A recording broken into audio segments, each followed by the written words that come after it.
Good morning, Facebook. Good morning, YouTube. I'm just going to wait for you guys to tune in. I only have 20 minutes today, so I'm going to try and be real quick. Say hi. Let me know where you're tuning in from. If this is your first time, definitely say hi so I can give you a shout out. Let me introduce myself. My name is Aisha Chidole. I'm an immigration attorney and I represent clients all over the United States.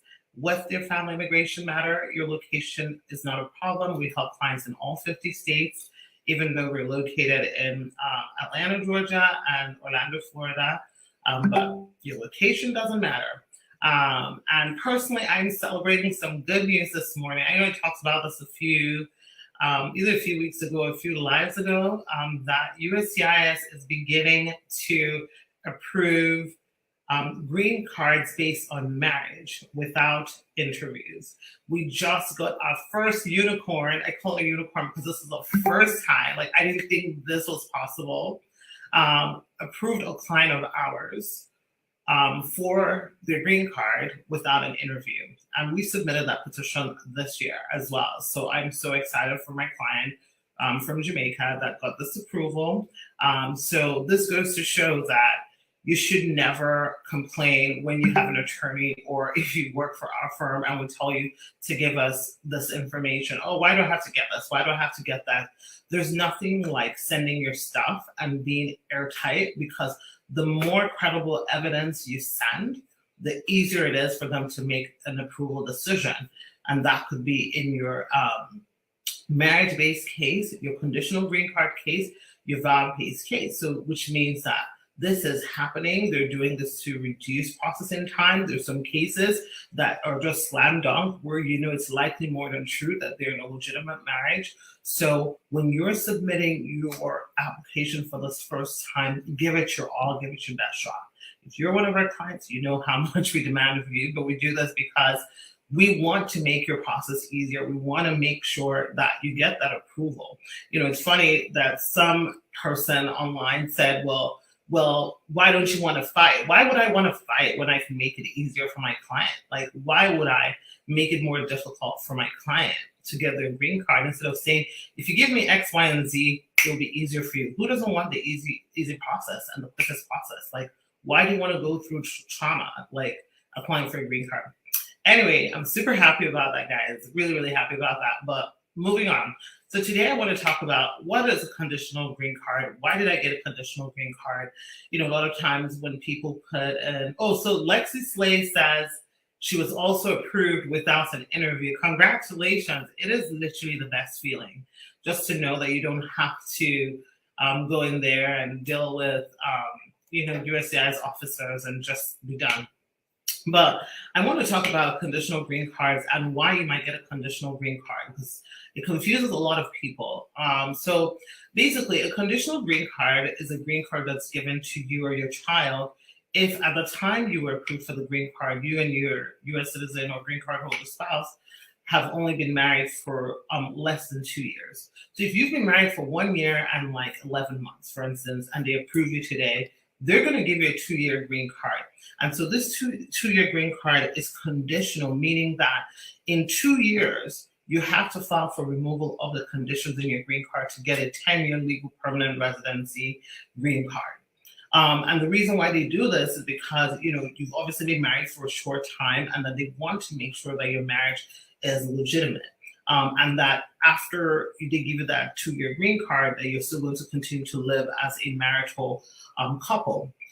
So when you're submitting an application to remove the conditions in your green card, you still want to make sure that you're sending similar evidence that you sent when you did your marriage-based case. The only difference here is that you want to send this evidence from the date after you got your green card. So, if let's say you got your green card in 2020, December 2020, you don't need to send information from December of 2019 or January of 2020. All your information should be from December 2020 till October 2022, basically the recent stuff after your green card.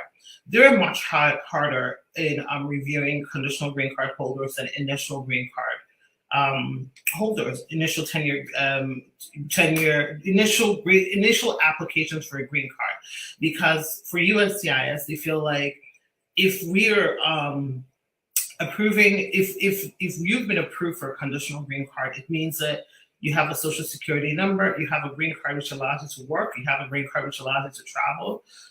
So that means the limitations that somebody who doesn't have papers would have. You shouldn't have that. So the standards are higher for you to have more stuff to show that your marriage is legitimate.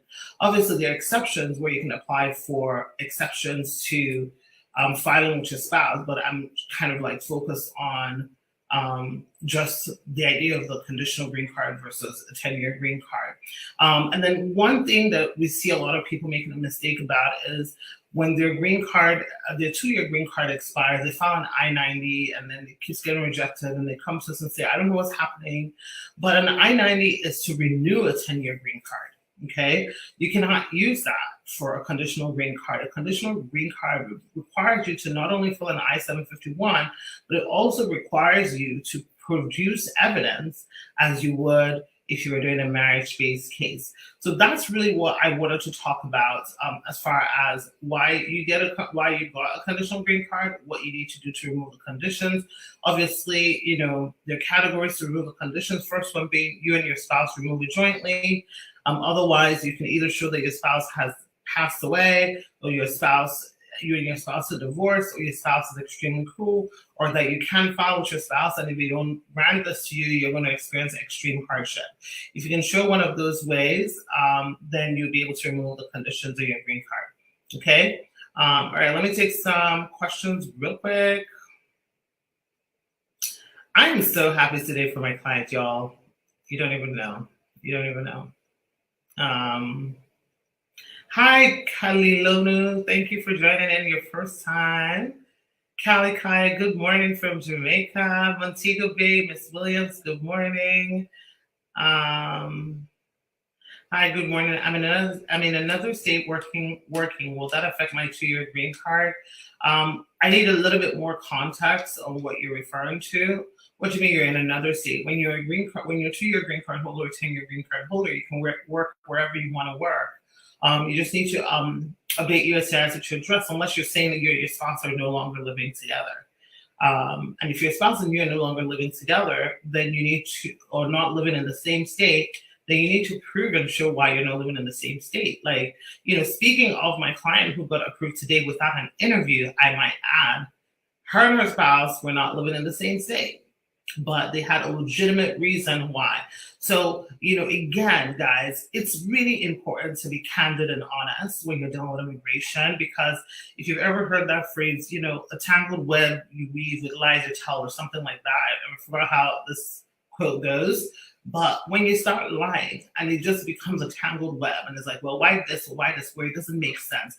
You guys, immigration, do you understand how many thousands of cases they see on a monthly basis? There's nothing you've not seen. If you have a legitimate reason why you can answer certain things or discrepancies in your application, then answer those instead of lying about it. It's just like when clients are like, oh, I worked under the table. Should I not talk about it? I'm like, no, in this office, if you tell us, we're putting that in there. Well, one, because we cannot commit perjury, but two, it's important that you're just candid. I mean, if you worked under the table, then say you worked under the table. What USCIS is, if you're married to a U.S. citizen. So while you're not supposed to do it, people do it, and USCIS is going to forgive you as long as you've never claimed that you're a U.S. citizen, or use any U.S. citizens' information, to present yourself as a U.S. citizen. Etivo says, oh, wow, we thank God, right? I know, right? Good morning, K7758. Let's see, who else? Good morning. Okay, I'm seeing duplicate questions of the same. What if you work in another state and live in another state with your husband? Again, I hope you just heard the example I gave. As long as you're able to give a legitimate reason why that's the case, you should be fine. My immigration medical was requested, and I was out of town in the state at the time. I did where I was at the time. Is that a problem? I don't know if that's a problem. You'll find out, whether they approve you or not. But if they request your medical without asking you to come in for an interview, it's always a good sign that you will get approved. I remember telling this client that I said, don't get your hopes up because we still haven't seen this happening, but I just have a feeling this is what's going to happen. And, that's what ended up happening. Sandy says, good morning. My case says transfer to another office. Is that a bad thing? No, sometimes depends on what stage your case is in. So the Vermont unit makes all that decisions, but it's possible that from there, either they transferred it to Lee Summit for faster processing for your adjustment of status, or maybe you changed your address and they needed to send it from one jurisdiction to another. So there are different reasons why they could transfer it, but it doesn't really mean that it's a bad thing. Can I file if my spouse is in Section 8? Well, obviously there's some public charge concerns, like how are you guys supporting each other? Who's filing for your joint sponsorship? How will you guys survive? Like, if you get approved, or let's say you've not found a job. So those are all things that go into consideration.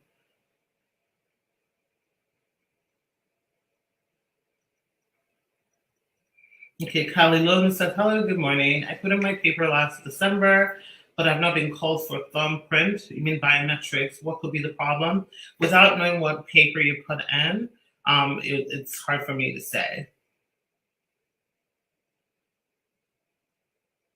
Kervedral says, if you're not living in the same house yet, is that a problem? If they ask that in an interview, tell the truth. Tell the reason why you're not living in the same house. But if you're not living in the same house, you better have a damn good reason why you're not living in the same house, number one. That's number one. Number two, you better have really good evidence to show that your marriage is a legitimate marriage.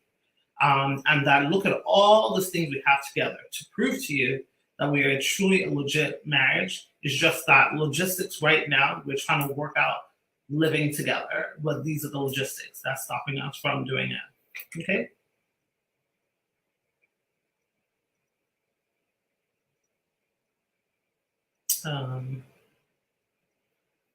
Physical therapy, noun, Birdwood says, do you work with car accidents or slip and falls? No, we don't. We only do immigration.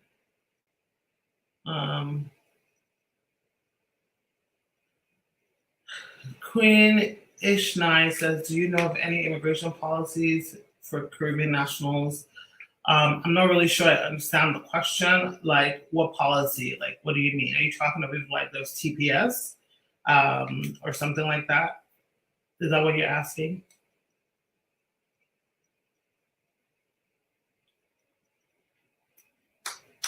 Laid down 2020 says, I came through the border and was inspected, applied for asylum. My partner is a U.S. citizen. Can I get married and adjust my status to still apply for asylum? Without having a consult, I can't tell you. We got to see your immigration history. We got to see whether or not you are actually doing defensive asylum versus affirmative. All those things make a difference, whether you can adjust through USCIS. Okay, let me answer some of these questions in the question box.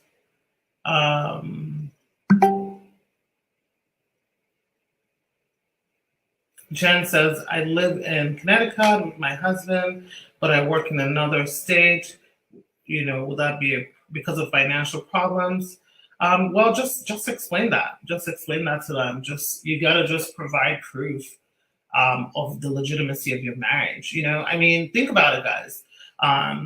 People file for consular processing all the time. Consular processing is when one party is here in the United States and then the other party is outside the U.S. So they do know that sometimes in marriages, you have a long distance marriage due to logistics or whatever the case may be. The key is, again, showing that your marriage is legitimate.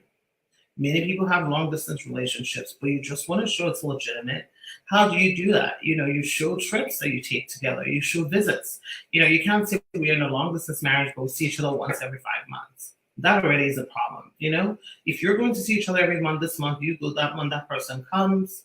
you're talking on FaceTime all the time, like you're sending money to each other, you're on the US citizens' health insurance, and just different things like that. You're buying cars from one person, like all those things show the legitimacy of your marriage. So those are the things that you need to make sure that you're showing. I just got married to my US citizen husband. Do I submit paperwork for myself and my son at the same time? If your husband is a US citizen, your husband will be petitioning for both you separately from your son, but it can all be submitted on the same day if that's what you need. But they're two separate applications because he's a US citizen.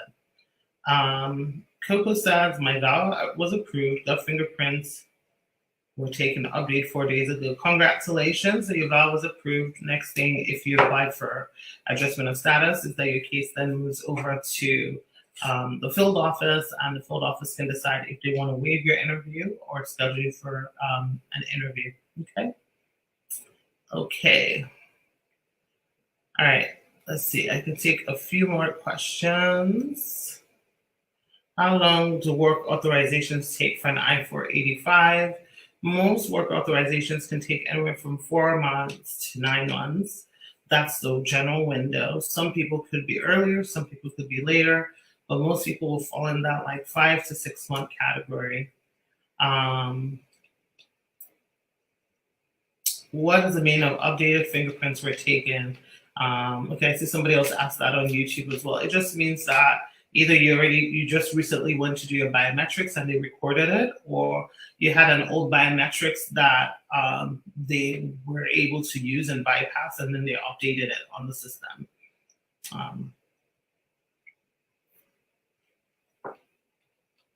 Can a spouse file for her partner and her son out of the country at the same time? It depends on the spouse filing what their U.S. citizenship status is. Are they citizens or green card holders? If they're green card holders, they're just going to be filling out one I-130. If they're U.S. citizens, they're going to be filling out an I-130 for the child and for the spouse. However, in order for the child to be eligible, you have to have been married to your immigrant spouse before that child turned 18.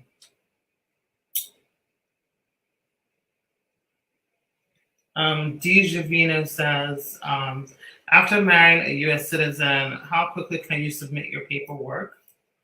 As quickly as you want. There's no rule.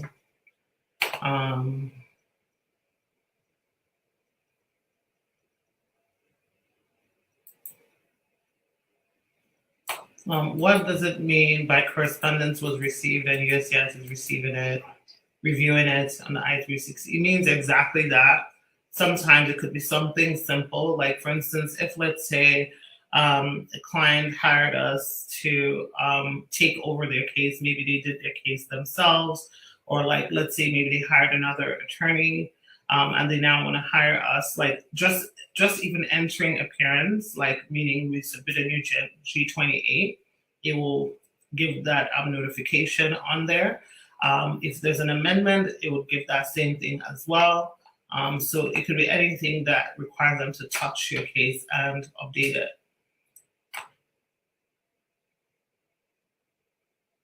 90s Chica says, how long does it take to get a green card through marriage now? Too long. Anywhere from like 12 to like 15 months, which is ridiculous. And I even feel like 15 months is, like, I think USCIS has in some field offices where they put like 20 months, which is maddening for a marriage-based case, which is really why I think they're trying to do these approvals without interviews if there's enough to make that approval. So again, guys, you should be hiring an attorney who does this stuff on a daily basis that can make sure your stuff is airtight to give you all the odds of getting your case approved quickly and without an interview. And I'm going to put a caveat here. I don't want anybody calling me saying, well, why wasn't my case approved without an interview? Number one, because I don't control the officers and the people who make the decision, because every case is going to have their own officer, their own field office. This is at the discretion of the officer. But always to increase your chance of quick slam dunk cases, send as much as you can. Okay?